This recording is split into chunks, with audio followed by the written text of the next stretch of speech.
Man, I love my phone callers so much. As always, thank you to everyone who's been on as a phone caller. And thank you to who's going to be a phone caller. You're listening and you're probably wondering, could that be me? Yeah, that could be you. Just reach out to me. Email me, c.simpson@thedailyblitz.blog. Or if you have my personal info, reach out and we will definitely set it up.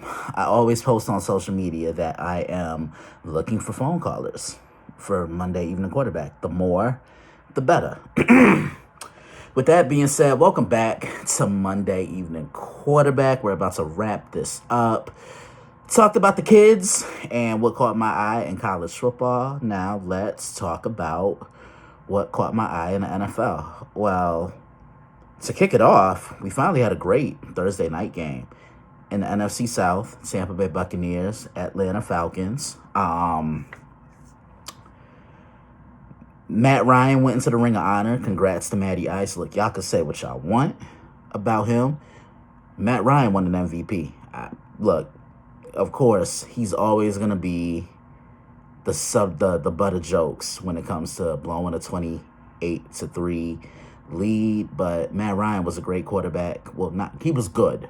I understand why he kind of flew under the radar because he played in an era where Breeze was still in his prime, Rodgers was still in his prime in the NFC, and a prime Cam Newton. So it's understandable as to why he fly under the radar. But what a game. This is actually one of the better NFL games I've seen throughout the year. Atlanta won 36-30 in overtime. Kirk Cousins threw for 509 yards and 4 touchdowns. And Drake London, what a game. 13 targets. He caught 12 of them for 154 yards, and I believe he had a touchdown, if I'm not mistaken. Let's go back and check. Bear with me.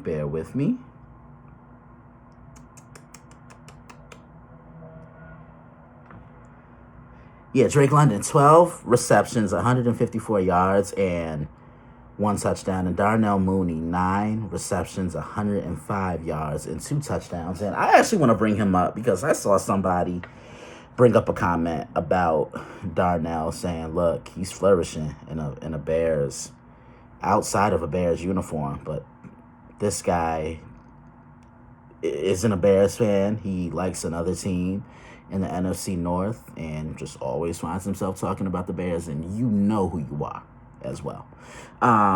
What a game that was in Atlanta. And then there were some thrilling games yesterday. The thriller in Cincinnati. So, okay, let me say this. Coming into this Ravens and Bengals game, I said to myself, whoever can exploit the other's weakness will be victorious. Baltimore struggles to stop the pass with the secondary, and what does Cincinnati like to do? They're one of the best when it comes to throwing the ball, right? And Cincinnati struggles to stop the run. What does Baltimore like to do? They like to run the football. Looked like Baltimore was in control early, but Cincinnati made it a shootout, and that's not Baltimore style. Baltimore likes to run it and gun it. They like to be ugly. But Lamar Jackson really showed why he won MVP last year, and I couldn't be more proud of him. 26-42. 42 times is quite a bit for him to throw, but he had to do this because Baltimore kept getting behind, so he had to carry the team and kind of get into a shootout. 348 yards. And he threw 4 touchdowns. He was only sacked one time. Derrick Henry, 15 carries, 92 yards. And what have I said? When he carries the ball at least between 20 to 25 times, he can make a visible impact. You saw what he did against Buffalo last Sunday and what he did against Dallas the week before.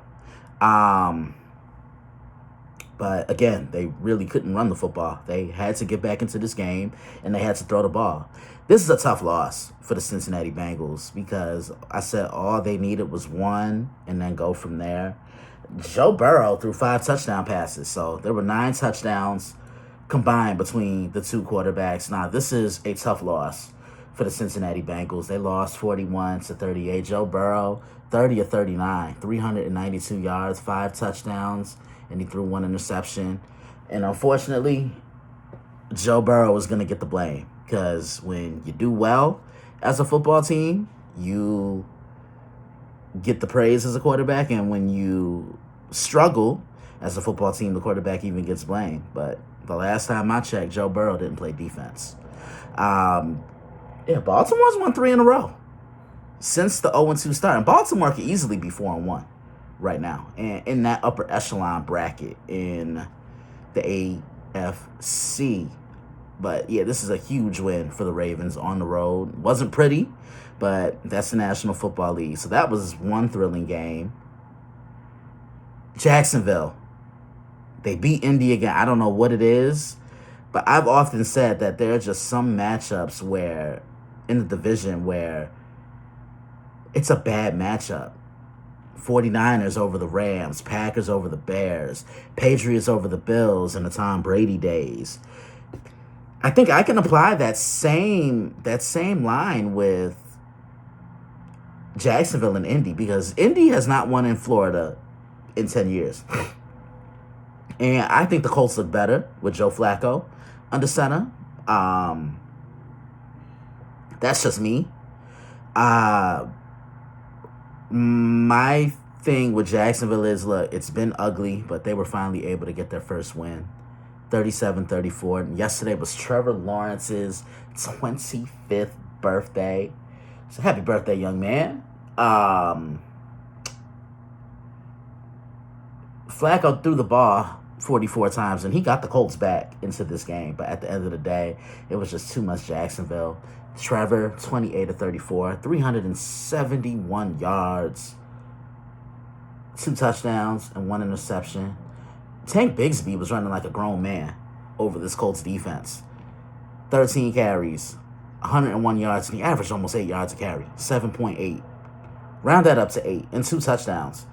Brian Thomas, look, this kid's going to be special. 5 receptions, 122 yards, and 1 touchdown.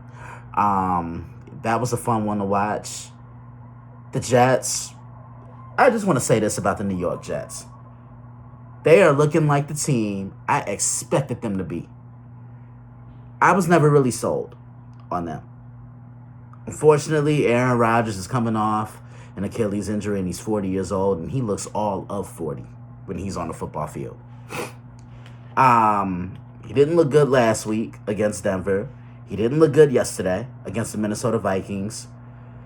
When you play Aaron Rodgers now, I don't have that fear that I used to. Because to me, he's just okay. The Jets are a team that has to grind it out. He can't win you games with his arm like he used to. He threw the ball 54 times, and he threw 3 interceptions. And you will not win football games if you don't take care of the football. Plain and simple. Minnesota, it wasn't ugly. I mean, it wasn't pretty, but they did what they had to do. The Vikings are 5-0. I've seen them beat up on San Francisco. And I don't care if everybody wasn't there. I've seen them beat up on Houston. That's what really made me pay more attention to them. They had their worst half of football last week against the Green Bay Packers and still found a way to win. And even across the pond, the Vikings handled their business. This is a very balanced team on both sides of the football. And as I said in my preview of this game, Sam Darnold and Brian Flores, they are the real MVPs of this team. Word to Kevin Durant and Mama Durant. This was a fun week of football. The Commanders just beat up on the on the Cleveland Browns. At this point, I would bench Deshaun Watson. They don't want to play for him, and you see it in the body language of his teammates. Put Jameis in, and I bet you'll see a complete difference. Look at Cleveland last year when Joe Flacco came in. Look at the camaraderie with the team compared to what it is now. That's what happens when you don't want to play with a guy. And some other scores. The Chicago Bears. Now, I want to say this. I said it on social media, and I'll say it here again. The respect for Caleb Williams needs to be as loud as the criticism and the disrespect. I don't care if they played the Carolina Panthers. I really don't. The Carolina Panthers are a football team, right? That happens to play in the National Football League. No, they may not be good, but you play who you play, and you beat who you beat. I'm elaborating on my statement. Because every time I've seen Caleb get trolled, and every time I've seen him get ridiculed for his performance, it's all loud. But when someone ever does well, you hear nothing. Why is that? Caleb continues to climb the ladder. He's looked good these last 3 or 4 games. I'm looking at his stats right here. 20 of 29, 304 yards, 2 touchdowns, no interceptions. He was only sacked once. The more he plays, the more comfortable he becomes. And the more simple the game becomes. You can say what you want. Couldn't care less. Disagree with me. You can tell me I'm stupid. You can tell me to stop talking football. That's cute. I'm not going to do it, but okay. The Bears are 3-2. And I had the Bears as a playoff team. And Caleb was my offensive rookie of the year. But the way Jaden Daniels is looking, I can't take it away from him either. The best game of the day took place at NRG Stadium in Houston, Texas. Buffalo Bills, Houston Texans. This was the only matchup of the week, believe it or not, with 2 teams with records above 500. Both are 3-1. Buffalo got their teeth kicked in at the hands of the Baltimore Ravens last Sunday night, and Houston just had to survive against Jacksonville last weekend. Maybe you could say that Houston was looking ahead to Buffalo. Again, it happens. It shouldn't, but unfortunately, that falls on coaching. What a game this was. Houston got out to that quick start. Looked like they weren't even looking back. But Houston shot themselves in the foot so many times and allowed a pretty good and mentally tough Buffalo team to remain in this game. You guys know Josh Allen is one of my favorites. But damn it, he looked awful. 9 of 30, 151 yards, 1 touchdown, no interceptions, and he ran the ball for 54 yards.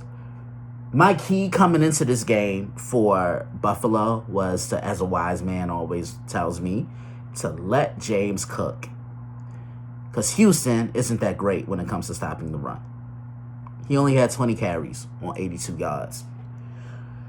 To be completely honest with you guys, both teams really missed key weapons.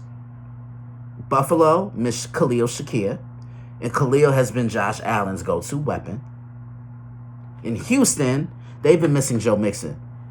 Joe Mixon brings an added element to this offense. And when you don't have that, it's tough to replace. Houston held on. I'd still be disappointed if I were a Texans coach because they did not look the greatest. They won this game by a score of 23-20. C.J. Stroud, 28-38, 331 yards passing, 1 touchdown, 1 interception. Cam Akers did score a touchdown on the ground, 9 receptions, 42 yards, and Stephon Diggs was the leading receiver. 82 yards on 6 receptions. Nico Collins had 78 yards before he left the game with an injury, and he's been their best player this year. He has been absolutely phenomenal this season. It was an ugly game on both sides, but in the end, Buffalo was truly able to prevail. The Miami Dolphins won an ugly game against the New England Patriots, 15-10. You really don't know what direction either of these teams are going to go in, and Miami was able to prevail. Yeah, it was definitely a very entertaining week of football on both spectrums, college and the NFL. Got another week of heat that I will be previewing this week on the site. I don't have any questions. Nobody sent me anything, but I will still answer them even if I get them after I'm recording Monday Evening Quarterback. But with that being said, that's all I have for today, man. What a show this was. It was cool to do a solo once again. As always, keep up with me. Log on to the site, which is the dailyblitz.blog. Enter your email address and become a subscriber today. Every Monday Evening Quarterback. Duh, obviously.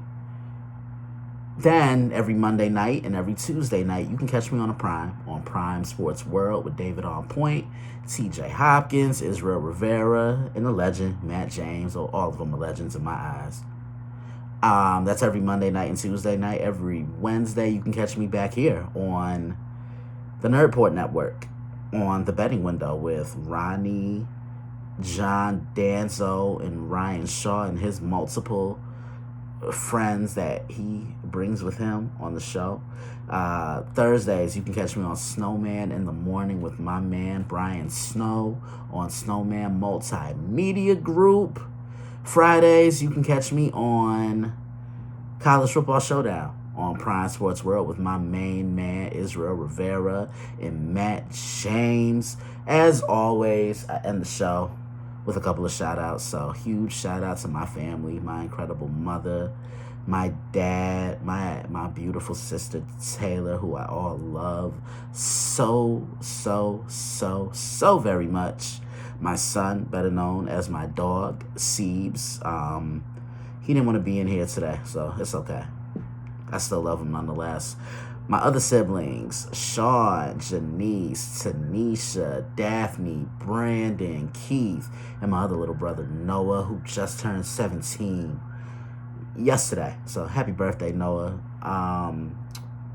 Some of my other closest friends, Robert Butler, Jason Tyree, Candace Carter, Kimmel Fryer, Rob Carter, Mike Griffin, Velo, Alex Bennett, Rob's cousin, Alex. I saw you, AB, at College Game Day. I appreciate you texting me those pictures. Josh, Diana, their 3 beautiful daughters, Tiffany, Natalie, and Madison. I hope you guys are doing well. Kevin Cooper, his amazing wife, Lynn, and their incredible daughter, Evelyn, who we all refer to as Evie. Cole Johnson, better known as Coach, and our moderator, D. I know we will have a lot to discuss throughout this week. Everybody I contribute for and everybody I've contributed for in the past, as always, thank you guys so much for your continued support. I hope you enjoy this episode just as much as I have fun recording this episode. This has been another episode of Monday Evening Quarterback on Spotify, YouTube, Twitch, Blog Talk Radio, and the Nerdport Network. Once again, if you are liking what you are hearing, subscribe, like, share, and subscribe to the podcast. And as I said, make sure you also subscribe to the site, which is the dailyblitz.blog. I'm off to go do the Prime, and then check out a little bit of Monday Night Football. The New Orleans Saints are in Arrowhead to play the Kansas City Chiefs. I think this game may be a lot closer than what it could be, what a lot of people are expecting, because New Orleans, they can get after you. And that's what you need to do to get after Patty Mahomes. You got to throw him off his spot. You got to pressure him up the middle. Make him throw off his back foot. I would say push him to the left side, but he's just as good from the left side as he is the right side. Derek Carr is familiar and has played a game or two against these Chiefs dating back to his Raiders days. But I like the Chiefs. I think the Chiefs escape with a win, and they will be 5-0, I feel. And that's all I have to say about Monday Night Football. So go and check that out. I will see you guys next week for another episode of Monday Evening Quarterback. And maybe I won't be alone. Have a great rest of the night. Have an amazing rest of the week. Continue to send me your football questions, and I will see you guys very soon. Catch me on the Prime tonight.